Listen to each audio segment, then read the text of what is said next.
This time, I will be working on a dress for a 12-year-old girl.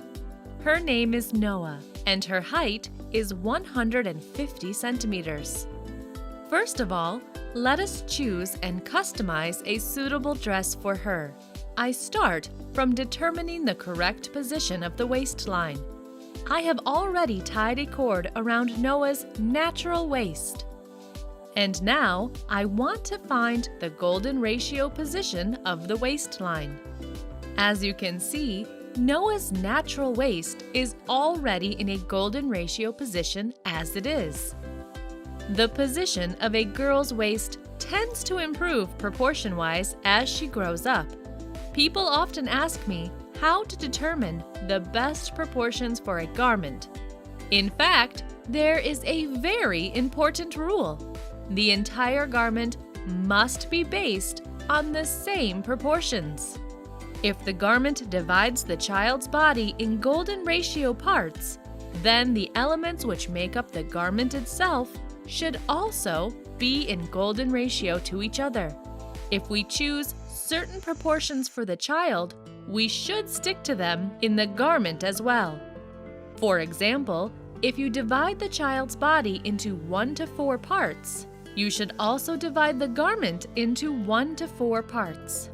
By positioning pockets, flowers, bows, and other elements correspondingly, using a waistband of an appropriate width, etc.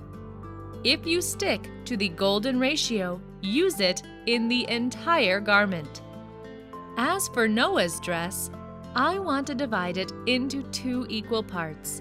Use the 1-to-1 ratio. This ratio is considered static, stable, and calm. It is often used in formal suits and casual wear, as well as garments from combined print and monocolored fabrics. If you want to make bright print fabric calmer by using a matching monocolored fabric, use the 1-to-1 ratio. It will be more natural and pleasing to the eye. The monocolored fabric will look less boring, while the print fabric won't flick before your eyes too much. The choice is usually influenced by several factors. The first factor is your intuition. The second factor is your experience. And the third factor is some or other point of reference. In many cases, skirt length serves as a point of reference. If you want a mini skirt, then you mark the desired level and start looking for the best way to divide the whole garment in parts harmoniously, i.e., figure out suitable proportions. Knee-length skirt, below the knee skirt, maxi skirt, etc. The dress must be divided into well-proportioned parts based on the length of the skirt. Bodice, skirt, waistband decor, bodice, skirt, cups, free-flowing skirt, etc. Choose the right proportions when choosing the dress model. It can be based on the girl's head-to-height ratio, on a golden ratio, or on the stable 1-to-1 ratio. Another stable ratio is 1 to 4, or any ratio of Fibonacci numbers. If you plan to sew a multi-tier skirt or some other multi-tier garment, the tiers will look very good if their widths are in a ratio of Fibonacci numbers to each other. The final choice depends solely on your experience, knowledge, and intuition. Let us return to Noah, though. I have opted for the 1-to-1 ratio to achieve a perfect balance of print fabric and monocolored fabric. First of all, I need to divide Noah's body into 2 equal parts. The area from the shoulder line to the floor. The desired length of the skirt is marked with a blue guide. Why did I choose the shoulder line as the starting line?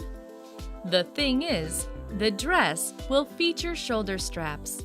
Shoulder straps are also part of the garment, and this should be taken into account when dividing the garment in proportionate parts. If I were sewing a strapless dress, I would have simply marked the level of the top edge of the bodice. It would have also affected the length of the skirt.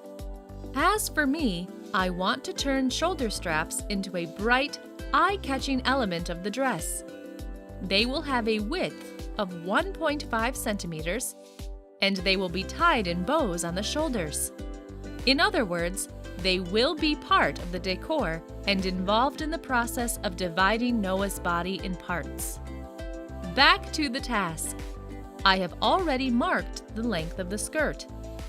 Now, I mark the top line of the dress and divide it into a skirt and a bodice, which are in a 1-to-1 ratio to each other.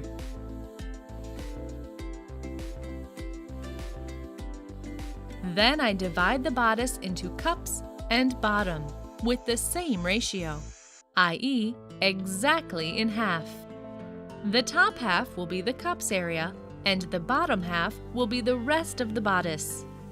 I have marked all key lines of reference required for taking measurements and determining the length of the bodice, the length of the skirt, and all other important parameters.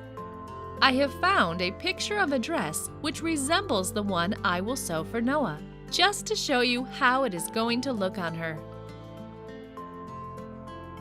I adjust it according to the chosen proportions.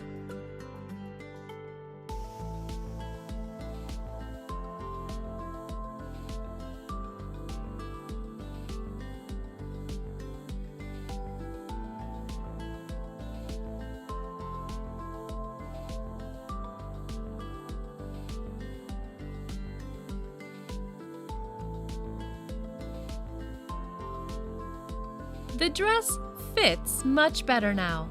I am simply showing you how you can try any dress on your client on the computer to make a better choice. Here is a picture of Noah made during a fitting. I got everything right, as you can see. Let me remind you that you can either measure the girl along the marked lines or simply use Photoshop rulers.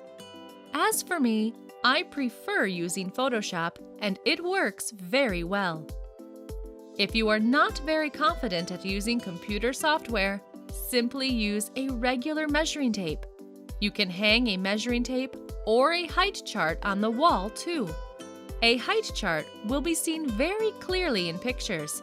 Regardless of the method, you need to mark and measure all major heights and lengths. After doing so, you can construct the bodice of the dress following these step-by-step explanations from a separate tutorial.